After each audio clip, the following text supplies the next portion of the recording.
Manipis. Minsan, ew, madungis. Pero masarap. Mwah, ikis. Sexy time na. Sexy Mega! Ikaw? Ikaw nang hihinayang ka sa pangit na yon?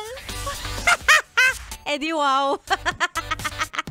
Ay nako, para sa mga relasyon na yung ang tagal-tagal na ninyong naging kayo, tapos mga after 10 years maghihiwalay kayo, ang sasabihin ng marami dyan, ay nakakahinayang naman kasi 10 years kayo eh. O sige, pagpalagay natin 5 years. Nakakahinayang kasi 5 years kayo tapos maghihiwalay kayo ng ganun-ganun lang. Dapat hindi. Dapat nag-hold on kayo dun sa relationship kasi nakakapanghinayang, sayang. Bakit ba kayo nakikialam? Wala na eh. Diba? Kung wala na, bakit pa pipilitin? Kung hindi ka na masaya dahil nanghihinayang ka kasi sayang yung 5 years na magkasama kayo, hindi ba mas nakakahinayang yung mga darating pang taon at yung buhay na sasayangin mo dahil kasama mo, pinipilit mong buhayin yung relasyon na alam mong matagal ng patay. Diba? Tsaka eto lang, paano mo ngayon matatanggap o paano ngayon papasok sa buhay mo yung tamang tao kung wala siyang space?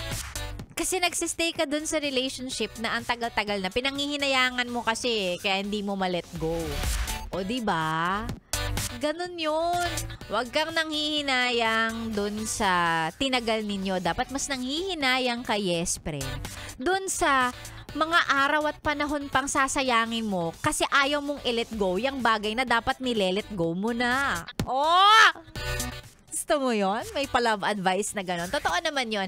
And it applies even with sa career, 'di ba? Sa mga relationship, not just sa significant other, but yung mga tao sa paligid mo. Like, 'di ba? Yung mga taong pinipilit mong magstay, ayaw na nga nila. Ganun. Huwag kang manghihinayang sa taong lumipas. Manghinayang ka sa mga panahong darating pa na alam mong masasayang lang. Oh, may ba ganun yung sexy mega nyo? Alam nyo, dala ng ulan to. Sexy Megan pa rin po ang niyong kasama. Tuloy-tuloy hanggang mamayang tanghali. Mamaya mamimigay ako ng 500 pesos. Kaya kung ako sa'yo, nagpapa-shoutout ka na.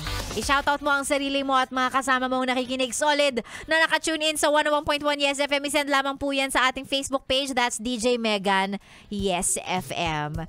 Ako pa rin po ang niyong kasama. Here's Cup of Joe. Para sa mga nagre-relapse ngayong tag-ulan, here's Multo. Dito lang sa 101.1 Yes FM. Solid!